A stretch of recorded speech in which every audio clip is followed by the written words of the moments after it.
I've been waiting to get my nose on Akro's East. Finally have, and I'm going to tell you all about it. It was exclusively selling at Harrods up until this point. It launched last year, but now it's gotten a worldwide release.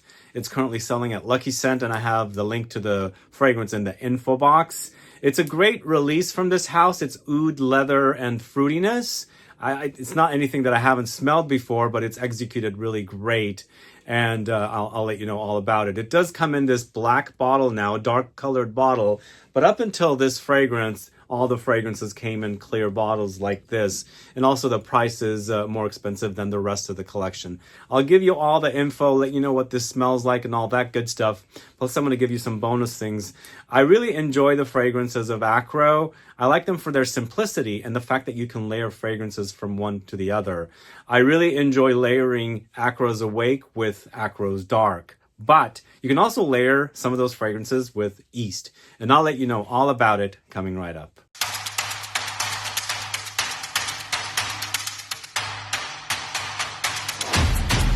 Thanks so much for tuning in. It's Sebastian. We're talking about Akro's East today. Are you familiar with this house? You know, I first discovered Akro in France in the earlier part of 2019. I like the fragrances. I didn't do anything about it until I was visiting LA, went to Scent Bar in DTLA where I discovered Smoke and really fell in love with it. And I got a bottle there and I've been a fan of the brand since then. So this is the first oud inspired by travels and travels to the UAE. I visited the UAE last year, and it's inspired by the markets, the souks in the UAE, and I can see it's an oud-based fragrance, leathery and fruity, so I can see that inspiration perfectly. So I have the fragrance linked in the info box. Please go check it out, find out more info, and also check out all the other fragrances from Akro. There are some really great offerings from the house, and as I said, they are kind of wearing simplistic, so I like them on their own, and I also like to layer with them, and I figured out that this one does layer with some really great fragrances from this house. So this is a 2023 launch. It's just getting its worldwide launch now. It's selling at Lucky Scent, linked in the info box. It's created by Olivier Cresp, well-known perfumer, working over at Firmenich. 100 ml for $230 EDP. The rest of the collection, I believe, is $185. So this is more expensive. They are using an ingredient called Oud Assafi. And I've got some info written down about Oud Assafi here. What is Oud Assafi? It's a Firmenich Base Note, also known as Oud Assam. It's recognized as the most precious oud in the world. This exclusive quality has been prized for centuries for its animalic, woody, and spicy notes. Actually, the most leathery and animalic oud profile, Oud Assafi is elegantly woody and extremely ambery. So that was taken from the Fragrance Apprentice. I usually get info on different ingredients from there, and they have some really good stuff. So Akro's East features notes of raspberry, Oud Assafi, leather, and Ambroxan. So this is the thing about Akro fragrances. They only list a few notes in the fragrance, and I feel like they wear like that. But this one, I feel like this particular fragrance, East, is the most or the strongest of all the fragrances here. It seems also pretty complex. There's a few others that are complex as well, but when they wear them, they don't wear really heavy. And that makes them a little easier to layer together. And I've gotten plenty of combos with layering the fragrances of Akro, which if you're a fan of layering, definitely should check these ones out. But as I was saying, this one is the most complex of the bunch. Makes sense also, it's using more expensive ingredients. For me, this one is very leathery and fruity. There's a bit of a hint of, some familiar fragrances like Tuscan leather or anything that's created to smell like Tuscan leather. It's that whole combo of the leather and the raspberry. Very, very popular combo. Everybody knows about it. But this one does have the oud. You do experience it. But for me, it's not necessarily overly oudy. It does have a bit of an ambery base as well with that Ambroxan. This is the ingredient that's going to prolong the life of the fragrance. So Ambroxan has these accords of woods, musk, amber, maybe some aquatic touches all rolled into one. And it also has a very dry effect in fragrances. So for me, though, I feel like I'm getting vanilla. There's something sweet vanillic about it. It's also soft and creamy. And I thought Ambroxan doesn't really do that in fragrances, but for me, when I wear this one, it's quite smooth.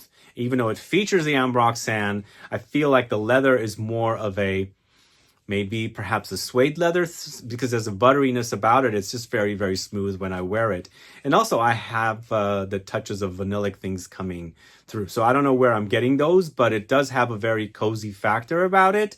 And I like that about this particular fragrance. And also it does remind me of some other fragrances I've smelled that are similar to this. I'm not going to talk about Tuscan leather. It hints at it. To me, it's not identical to Tuscan leather because there's some other things happening in here that I don't find in Tuscan leather. Sure, it hints at it, but this one does have something sweet and vanillic. And also it's very smooth, and I don't find Tuscan leather to be very smooth. So there's some light gourmand elements that come in. So if you're familiar with Louis Vuitton's Ombre Nomade, you might also find this kind of somewhat similar.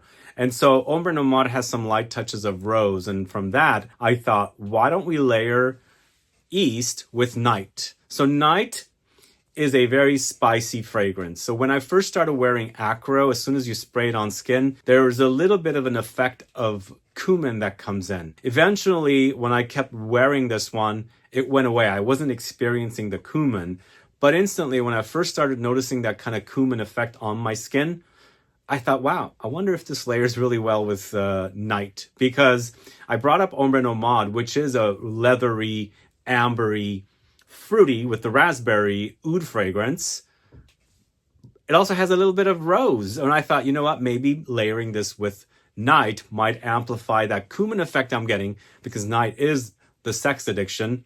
If I didn't mention, the fragrances of Akro are all addictions. So East is a travel addiction, supposedly. That's what I read. So these are all addiction-focused fragrances. And, you know, this does have a bit of that cumin effect. And with the East and the Night together, it created a bit of a more Middle Eastern edge to the fragrance, amplifying the cumin, adding a bit of rose, toning down that bit of creamy smoothness that I'm getting from the fragrance, and making it a bit more Middle Eastern. So if you like that, you have both, I think you should definitely try creating this kind of an effect with the fragrance. Sure, you've got to enjoy cumin, which I really absolutely love in fragrances. And I feel like when you're doing that combo, it just gives you a bit of rose, kind of hints a little bit at Ombre Nomade further, because Ombre Nomade, as I said, similar notes, but also has the rose note lightly. And then, of course, Night with East gives you that kind of an effect, and then some with the cumin. And it also extends the life of the fragrance as well and makes it a bit more complex, because as I was saying,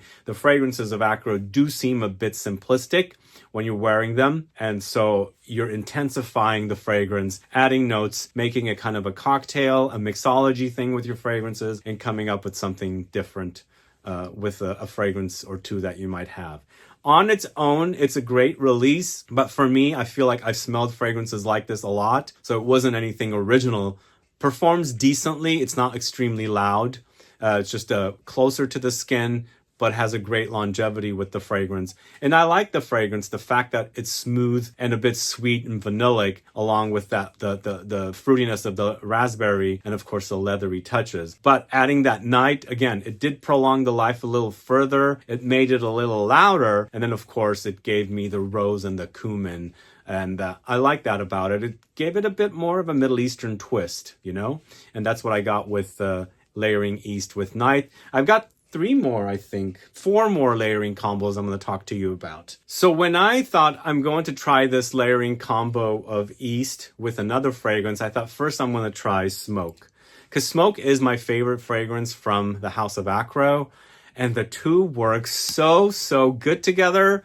And it really amplifies the fragrance as well. It takes it into a smokier direction, because in Smoke, you actually experience smoke. But it's also a bit vanillic and resinous and ambery and spicy, lightly hinting at something like tobacco vanille, because it dries down to a kind of a tobacco with smoke this time, whereas the tobacco vanille doesn't have that smoke. I mean, yeah, it doesn't have that smoke, but it has a tobacco. But here, it does have that kind of benzoin note inside smoke. And so it creates a vanillic effect with smoke. And the combination of yeast and smoke together takes the leather and raspberry into more of a smoky, tobacco, vanillic, resinous amber direction. And this combo was such a great combo with yeast. I really, really loved it. It sure made it much more complex. It intensified the fragrance. The smoke created more of a very unique characteristic, gave it to the leather and the raspberry, because leather generally has smokiness